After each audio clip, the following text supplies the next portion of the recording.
Good morning, good afternoon, good evening, whenever you're watching this. Welcome back to another edition of E2C Network Live, where we get together and we talk about what's going on in the world of the Auburn Family spectrum.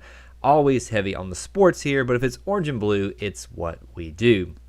So thank you for joining us, whether you're watching this actually live right now. I see a couple people already chiming in, or you're actually watching this on the replay. On these live shows, we get together and we talk about usually a main topic, but we tend to bounce around everywhere, obviously with a lot of sports stuff. But if there's really anything that you want to talk about today, it's not off the table, more or less.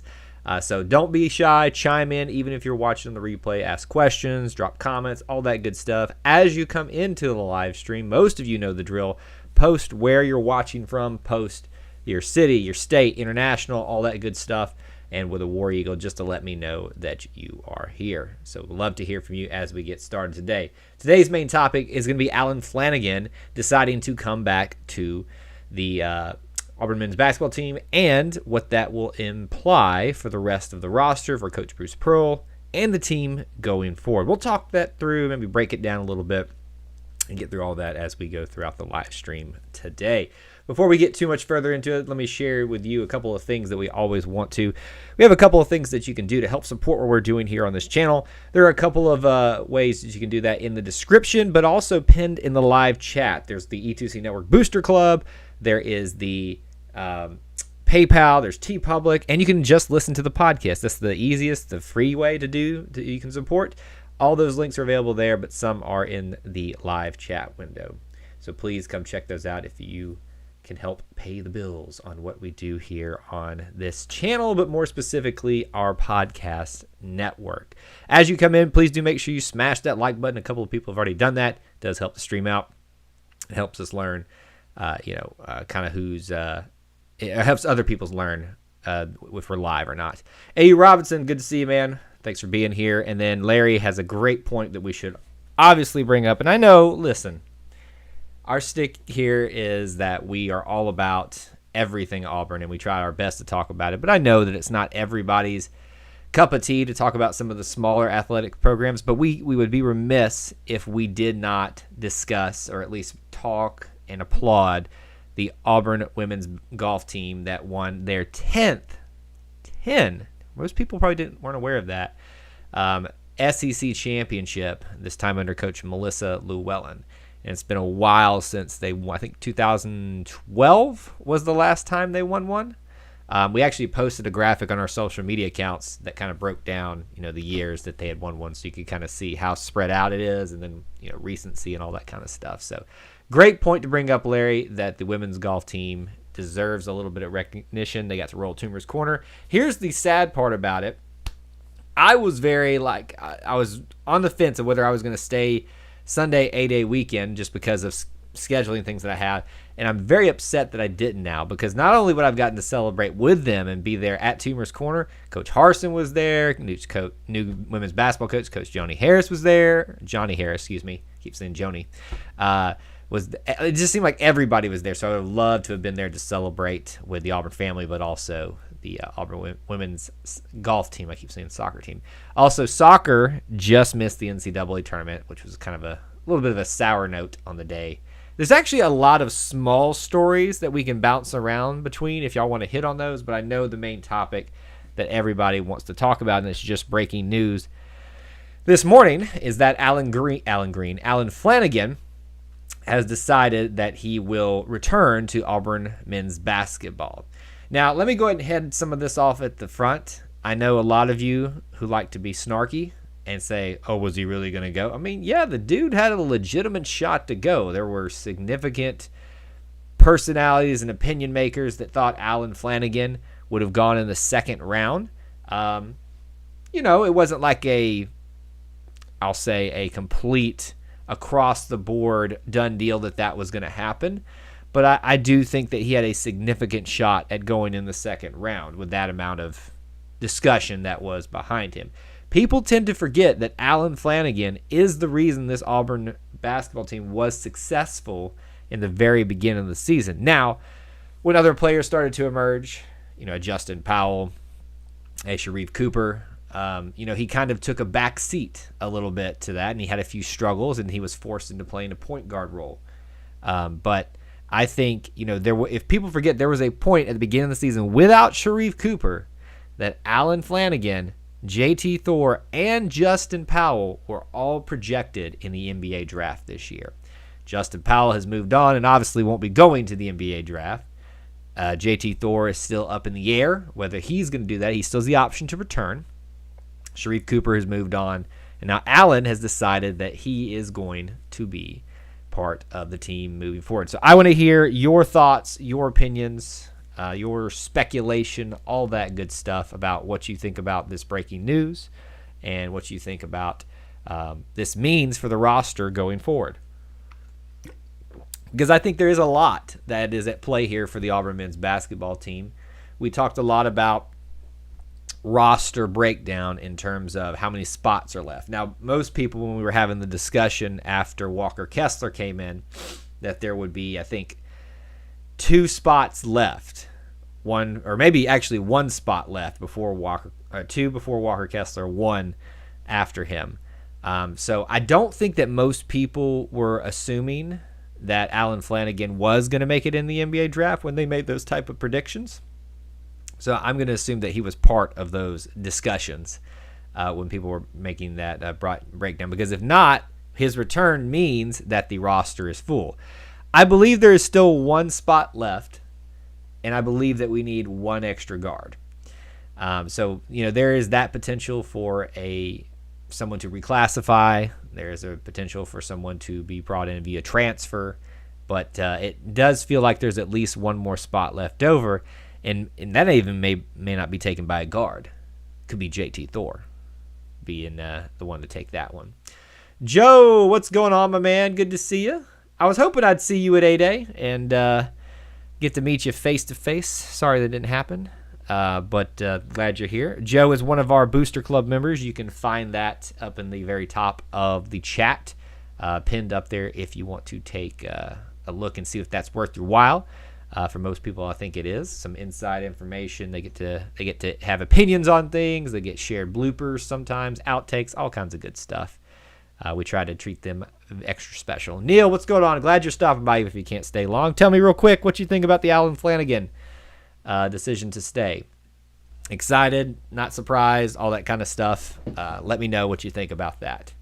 I figured that most people would probably only be able to stay for a short while on the stream today because it's a little bit earlier than we've been going recently. I think people got used to about a noon Eastern time start. But I was like, we just jump on here right now and start talking because the timing just worked out just fine. I did show up and was looking for you the whole time at Mama Goldberg's. Oh, you stopped at Mama Goldberg's. Okay, I got you. I hope that you did stop. Or you said you did stop at Mama Goldberg's. It is one of the best restaurants on property or around property of campus. And I hope you got your mama's love while you were there. That is my recommendation. It used to be the Turkey Delight at Mama Goldberg's that I still love it because I do love me like some turkey sandwiches, but that mama's love with the mama sauce on it. Oh, woo! It's lunchtime, and I'm hungry, so this is going to make me even worse. But sorry we didn't get to meet in person. We'll make it happen sooner rather than later. Neil says he's happy about the return. I can go all day long, Big Money says. You talking about in opinions for this topic? Let's hear it. But yeah, so Allen Flanigan returning. I would assume that there's one. We've already said that. I think there's 1 more spot left, and maybe it's a guard, maybe it's JT Thor. My opinion is with the JT Thor situation, the longer it goes on, the less likely is that he returns. There's been some rumors out there that he's maybe not super excited about school, which is anybody really excited about school? But I think even if that was the case, if he was pretty sure Auburn was going to have a pretty decent year, he'd be coming back. And I think that's a good show for Allen Flanigan, too. I think he returns because, obviously, he'd like to improve his draft stock, and he can. I think also he understands the opportunity that lays before him with this next season to compete for maybe a championship. It's competing for a championship and winning a championship are 2 different things. But just to have a legitimate option, I think that's probably playing into his factor to determine here. Speaking of lunch, I'm scarfing down a Chick-fil-A sandwich and fries right now. Oh, God. Why are y'all killing? First, Joe talks about Mama Goldberg's. You're talking about Chick-fil-A. The next person that walks in here and says something about Zaxby's is going to make me lose my mind. Big money. I think Bruce Pearl is setting up to have one of his best teams. I'm excited to see what this team does this year. I think that's a great point, Big Money. I think a lot of people were even though we had been warning people forever, Sharif Cooper's probably not coming back. For a long time. I think that kind of took the sting and the excitement out of the program for just a little bit. But people have finally realized, hey, there's a lot of talent returning. There's a lot of talent, coming in. There still could be something special about this team. And look, I've said this before on the live stream, and I'm going to be very ginger when I say this, because people always take things out of context and say I'm in no way indicating that Sharif Cooper was not a huge factor for this team or anything like that. But if you noticed, our win record really didn't improve drastically with him.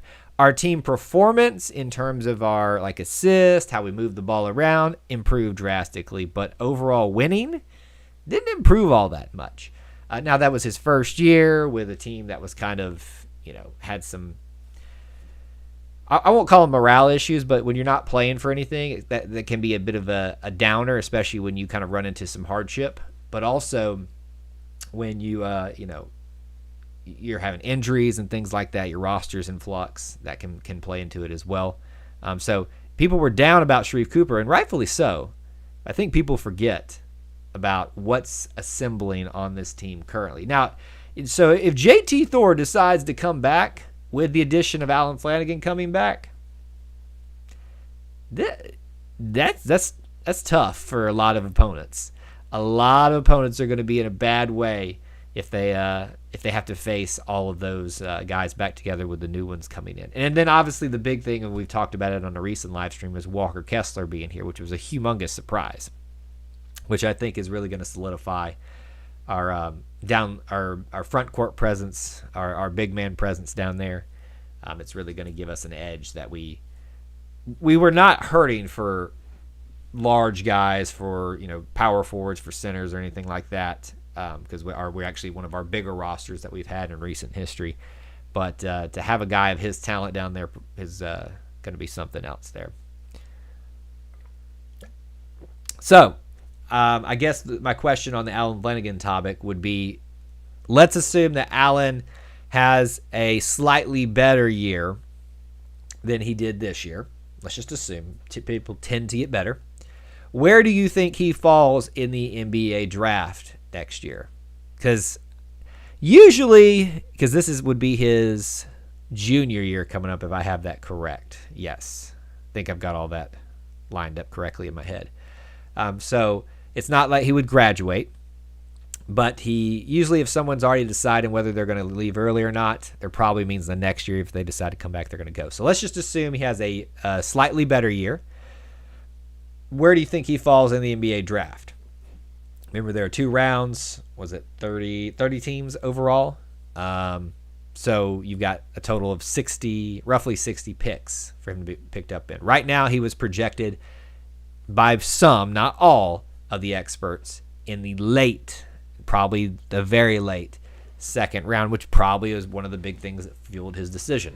So I would say if Alan Flanigan slightly improves, Auburn has a great year.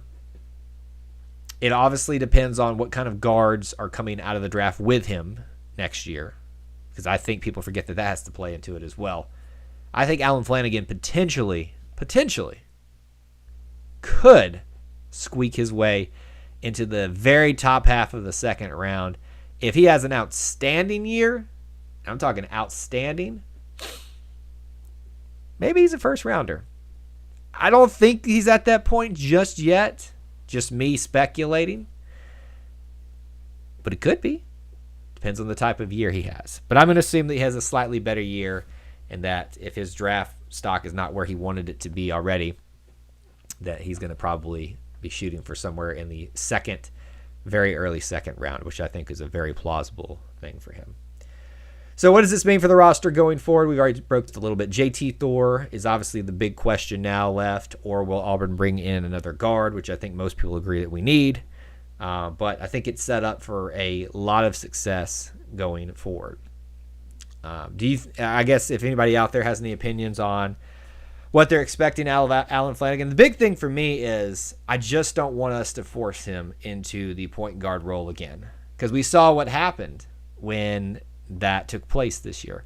We saw how much he was trying to force things, how he was trying to take too much on his shoulders at time, and he wasn't playing loose. He wasn't allowed to be creative. That was the great thing about a Sharif Cooper, is that it opened a guy like Alan Flanigan up to be creative, to use his talent to his fullest. So I do think that us figuring out who is the point guard and who's going to be leading us going forward. And we've had some guards transfer in that I think are going to be the solution there. Wendell Green, I think that they're going to be the solution, but we cannot get in a situation where we have to force him to do that again. And the problem is we've lost a guy like Jamal Johnson, who was kind of the solution at the end of the year. He took on more of the point guard role and freed Allen up to do what he does best again, and he started improving again. Allen was great. Struggled a little bit when he was forced to do some more point guard role. Freed back up because of Jamal Johnson. He started going back up there. So that's really the key for success for Alan Flanigan going forward. Just while it's on my mind, another quick basketball note. I didn't know if anybody knew this out there, but Coach Sonny Smith is going to be authoring a book. I think it's May 14th. We shared that on our social media. If you haven't checked it out, you should go definitely look at it. And I think we shared the original post, which is probably I think it's the co-author or publisher who you want to follow when that comes out. I didn't know Coach Sonny Smith was writing a book. Actually, you know what? I think I remember him mentioning that, because if you're unaware, we do a series called Auburn Roots, where we talk to people about their Auburn stories. We interview Coach Sonny Smith, and I think he and I off air were talking or somehow about that, about him writing a book. So maybe that actually, I did know that. I can't remember, actually. Other Auburn basketball news, Jabari Smith got I think, Georgia High School Player of the Year. Not a surprise, right? He is Auburn's highest ranked recruit ever. Poor Sharif Cooper. Only had it for like a small amount of time. But I think Jabari Smith, obviously none of us are shocked that he got that type of accolade attached to him. And I think it goes to show you that if you're not preparing yourself to lose Jabari Smith, you need to be, because he is probably not going to be here for long, if you catch my drift. We tried to warn people that about Sharif Cooper. They didn't listen. People got upset. People panicked. And I think you need to prepare that this might be a one-and-done situation for Jabari Smith. Think about it this way, too. And this can kind of talk about the topic of Alan Flanigan deciding to come back and will he return. You could potentially lose Alan Flanigan after this year, JT Thor, Jabari Smith, Walker Kessler. That's 4 right there. Anybody else you think might fit into that category that might leave early? That's 4 right there, I think, that have a high possibility of leaving after this year. And, all of those, would not be seniors if I'm thinking about them correctly. My Auburn basketball love goes back to seeing Sonny Smith teams in the Old Beard Eves Coliseum. The way I try to, obviously the correlation isn't complete or completely right, but I think you understand what I'm saying when I make this analogy. Sonny Smith would be, in my opinion, our Shug Jordan for basketball. It's a little bit more recent than a Shug Jordan for football, but I think he would kind of be viewed as, whereas we view Shug as the father of Auburn football, and we can debate that or whatever, because you could argue Donahue, Heisman, Petrie are the father, because he actually was the first Auburn football coach. But what we know, what we understand of today, that would be Shug Jordan. I would argue that Sonny Smith is the father of Auburn basketball. I would kind of equate Coach Cliff Ellis slightly to Pat Dye because he kind of brought it back up when it kind of went down. That's kind of the correlation that I would make there. I don't know if many people agree with that, though. Great players are going to be one and done from now on. And I think it's something that Auburn fans are going to have to get used to. It really is something that we're going to have to understand that this is part of the game. And I think, we spent a time where we weren't used to this. We were used to seeing our players last 4 years, and if they didn't, they had transferred out because of academics or because they weren't cutting it or whatever. We're not used to seeing so much roster turnover on a good side. So it's something that we have to get accustomed to as Auburn fans. Losing players to the NBA draft only helps Auburn basketball in the long run. It makes great players want to come to AU. Totally agree. Smith is the Suge of Auburn basketball. Glad we agree on that. I think it's the best. Technically Suge I think was the coach for like maybe a year or 2 or 3 or something like that, because I know he did coach basketball at Georgia. I think Joel Eves probably has a little bit of a an argument there as well. But when most people, when they think of think of it, when you think of the big name in Auburn football, most people go to, especially that have a big history with Auburn, go to Shook Jordan. For basketball, it'd be Sonny Smith. When you think of like a legend, things like that. Whereas people for baseball go to like Hal Baird or Marsh for swimming. Speaking of, we were in the search for another swimming coach. It was a bit of a shock, I'll be honest with you. There's been a lot of turnover this year in terms of Auburn coaches. And how do you say this without sounding... I would hope that Alan Green would try his best to work on retention the rest of the year. I think it comes, some of it is not under his control. People decide to leave. This one was one where I think they said it was a mutual parting of ways, but who knows really. This one didn't make a lot of sense to me, other than that there's probably some behind the scenes type of situations, but it was very shocking. And it's also shocking how uninformed people are about our swimming program. I was talking to someone yesterday on social media that was saying he's brought us in the can for a long time. It was time for him to go. And I was like, you do realize that he's only been here, he's been here technically 3 seasons, but one season, he had one complete season. He had a canceled COVID year, and then he had a post-COVID year, which was altered, which everyone should have been given a pass on. So did he really cause us to struggle? He was trying to bring us back up from where we were, which was a struggle point at the end of the last coaching time. But anyway, so they're searching for another swimming and diving coach. So the cycle continues. I think this will be, so Coach Alan Green has hired a football coach, has hired a women's basketball coach, has hired a tennis coach. I think that was before when he got here.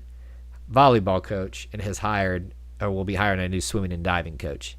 So he is clearly making his mark on the Auburn athletics as a whole. And we'll see if those are the right decisions. I think some of them, in my opinion right now, are a little bit up for debate. But as long as he keeps Coach Bruce Pearl, he'll do no wrong in many people's eyes. And I would agree with that to some extent. But all right, so let's do this. Let's start kind of rounding out our discussion today. What do you think is Auburn's, with all you can take right now is what you know about the program? Alan Flanigan is returning. JT Thor, let's just assume he's gone at this point, just because we can only operate with what we have.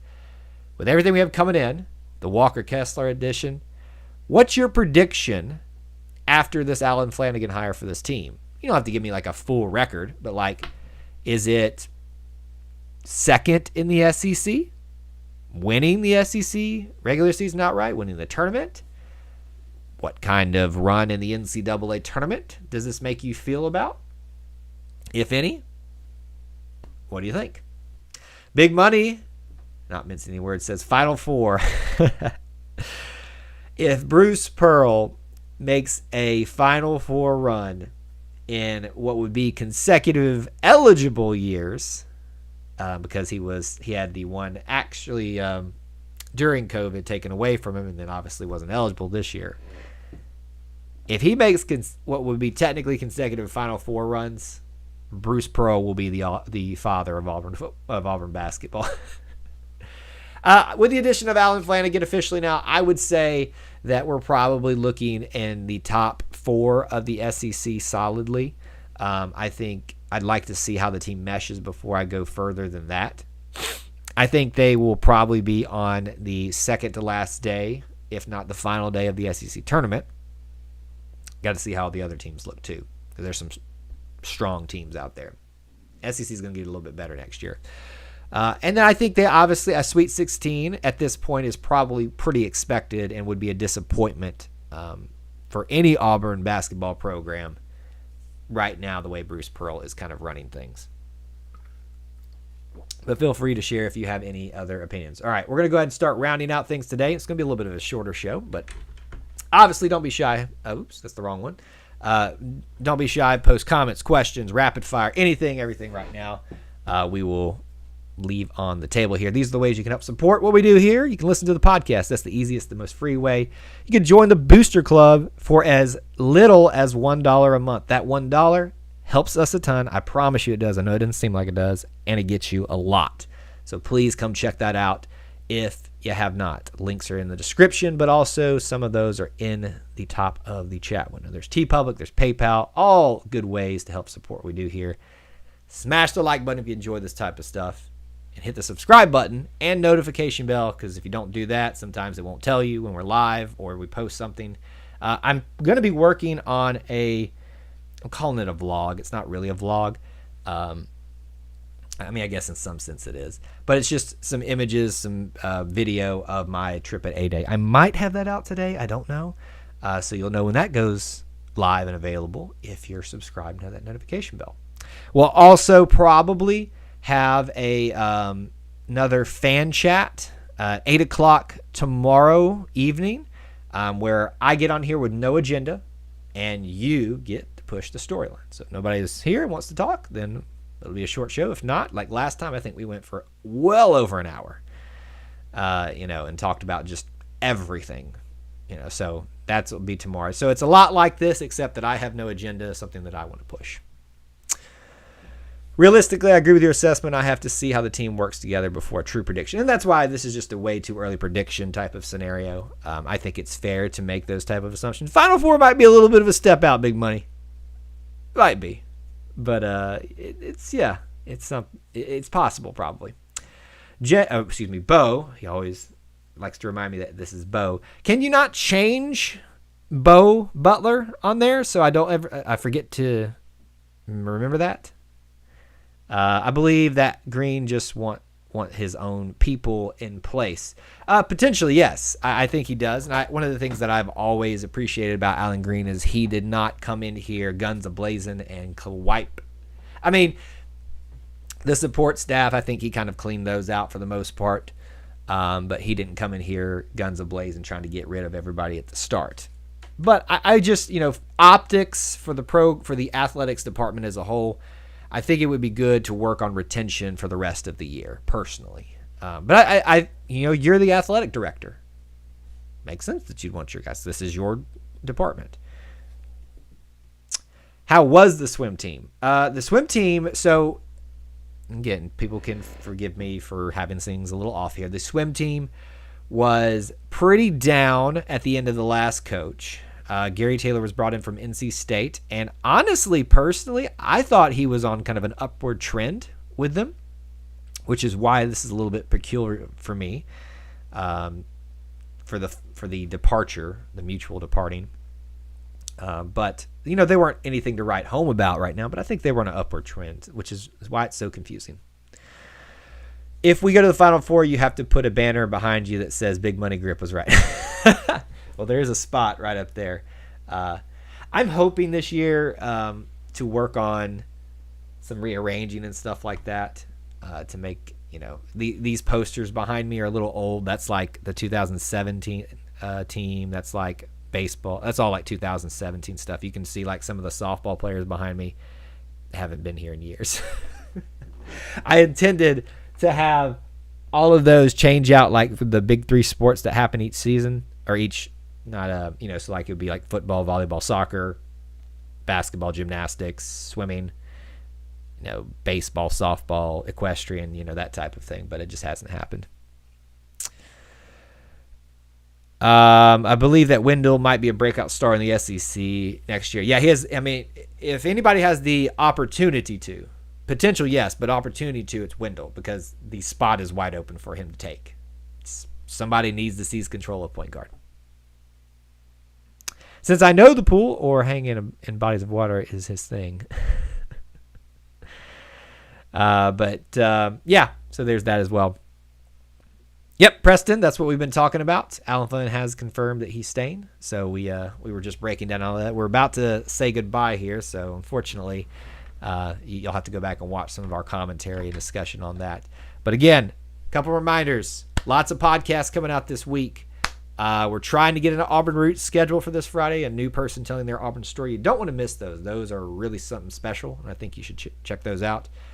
We will have a potentially an Auburn Inside the Jungle, which is our basketball show coming out, track and field tomorrow, a live stream tomorrow night potentially for just a general fan chat, so I hope you can be here at 8 o'clock Eastern time. I think that is the majority of the stuff that we've got going on at this moment. Unbeaten Lake, since Ty will most likely not come to Auburn, I wonder if it means Scoot's reclassifying. I've also heard that Scoot may not be reclassifying. Of course, I also heard that Walker Kessler was not coming. So, yeah, who knows at this point. I think there's really only one spot left to remaining. I kind of hope JT Thor takes it, but we do need a guard. Best 8A performance.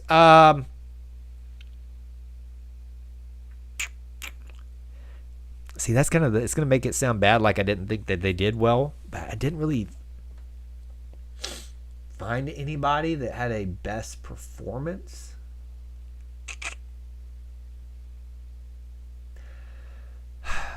I will say Kobe Hudson stuck out more to me than I thought he would. So maybe that's the one I kind of like. I keep going back to. He didn't have I think he had 7 catches or something like that, or maybe that was Elijah Canyon. I think as a whole, the unit showed me that they're capable, which is what I wanted to see. I knew the talent was there, but capable is a different thing. What about trivia? I was thinking about that the other day. Some of y'all really enjoyed that. I haven't really worked out how that's going to work because unless I do it a certain way, which I did that night, there's a lot of work that has to go into preparing that. And I don't know that I have the time to at the moment. But I'm not saying we won't do it again. But if y'all enjoyed that, potentially we can do that. Yeah. You were sad for Newton. Did I miss something with Khalil or Kalen? Did something happen to him? I missed that. But anyway. All right, guys. I'm going to head out. Thank y'all so much for being here. Smash the like button on the way out. Hope to see you very soon on one of these live streams, maybe even tomorrow night at 8 p.m. Eastern time. Till we talk to you again. War Eagle.